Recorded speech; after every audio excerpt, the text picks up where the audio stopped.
बड़ी खबर है इजराइल से। इजराइल के किरियत शमोना में हमला हुआ है और यह हमला हिजबुल्लाह की तरफ से किया गया है। हिजबुल्लाह एक बार फिर बड़े पैमाने पर एक्टिव हो गया है, ऐसा लग रहा है।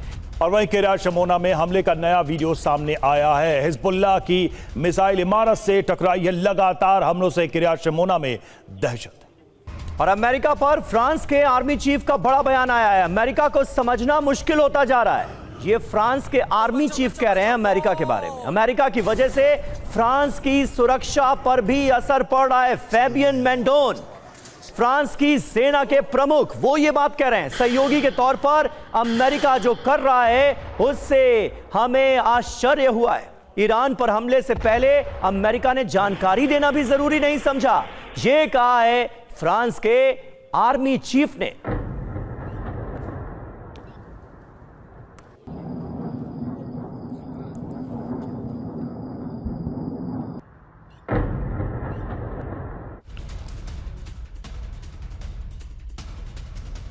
और फ्रांस के राष्ट्रपति मैक्रों और ईरानी राष्ट्रपति की मुलाकात, जंग को लेकर फ्रांस और ईरान में बातचीत हुई है। ईरान से बातचीत में शामिल होने की अपील मैक्रों ने की है। मैक्रों ने कहा है और खाड़ी देशों पर हमले बंद करे ईरान। मैक्रों की अपील, हॉर्मुज स्ट्रेट से आवाजाही शुरू हो, ये मैक्रों ने कहा है।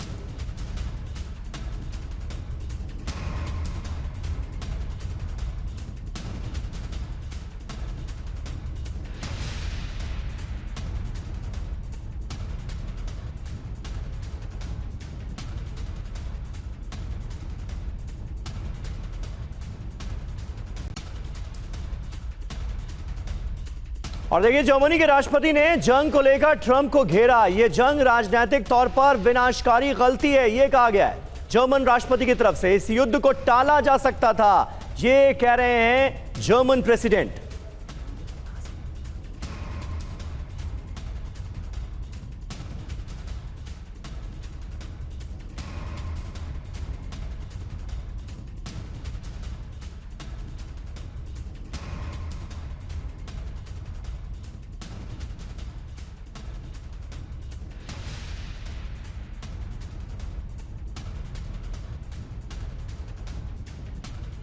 और देखिए, इस बीच अहम खबर है, जर्मनी के ऊर्जा मंत्री का भी अमेरिका पर हमला। एटमी पावर को खत्म करना बड़ी गलती थी, अब हमें पावर की कमी हो रही है, यह जर्मनी के ऊर्जा मंत्री की तरफ से कहा गया है। देखिए किस तरह से बड़ा असर पड़ता हुआ नजर आ रहा है। फ्रांस और जर्मनी जैसे देशों को आज की तारीख में जो नुकसान उठाना पड़ रहा है, उसके लिए वो सीधे सीधे अमेरिका को जिम्मेदार ठहराते हुए नजर आ रहे हैं। हालात बिगड़ते जा रहे हैं और अमेरिका के जो सहयोगी देश हैं उनका भी गुस्सा अमेरिका के लिए बढ़ता दिख रहा है।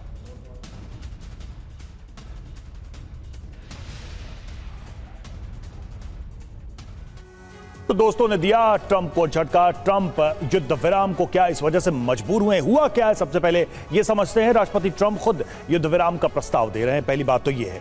और देखिए, ईरान पीछे नहीं हटा, ट्रंप का बातचीत पर जोर है। यानी कि ईरान ने ऑफिशियली ऐसा कुछ भी नहीं कहा, लेकिन ट्रंप लगातार यह बात कह रहे हैं कि बातचीत का माहौल बन रहा है, बातचीत की कोशिश हो रही है। इजराइल पर लगातार मिसाइल अटैक जारी हैं ईरान के। अमेरिका के सहयोगी देशों पर भी हमले जारी हैं ईरान के। ऐसा लगता है इजराइल अकेले जवाब दे रहा है। रुख में यह बदलाव क्यों आया है? तो कई दोस्त देशों का युद्ध में शामिल न होने से इनकार और फ्रांस और जर्मनी ने हमले का सीधे सीधे विरोध किया है। नेटो के कई देश भी ईरान पर हमले के खिलाफ दिखाई दे रहे हैं। यूएस को उम्मीद थी सहयोगी देशों का साथ मिलेगा।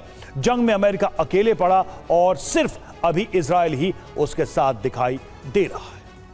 और हमारे साथ दो खास मेहमान स्टूडियो में मौजूद हैं। मेजर जनरल वी के दत्ता हमारे साथ मौजूद हैं और विदेश मामलों के जानकार डॉक्टर संदीप त्रिपाठी भी हमारे साथ मौजूद हैं। दत्ता जी, ये हमेशा इस खुशफहमी में डोनाल्ड ट्रंप क्यों रहते हैं कि वो जो करेंगे उस पर दुनिया मुहर लगा देगी और जो मुहर नहीं लगाएगा उसके खिलाफ वो जंग छेड़ देंगे, उस पर वो हमला कर देंगे। यहां तो अपने सहयोगी देश ही फ्रांस और जर्मनी जैसे छिटकते हुए नजर आ रहे हैं। डोनाल्ड ट्रंप को एक तरह से इनडायरेक्टली जिम्मेदार ही तो ठहराया जा रहा है कि इस स्थिति में दुनिया को लाकर खड़ा कर दिया है उन्होंने कि पूरी दुनिया पर असर पड़ रहा है। फ्रांस और जर्मनी जैसे देश भी अछूते नहीं।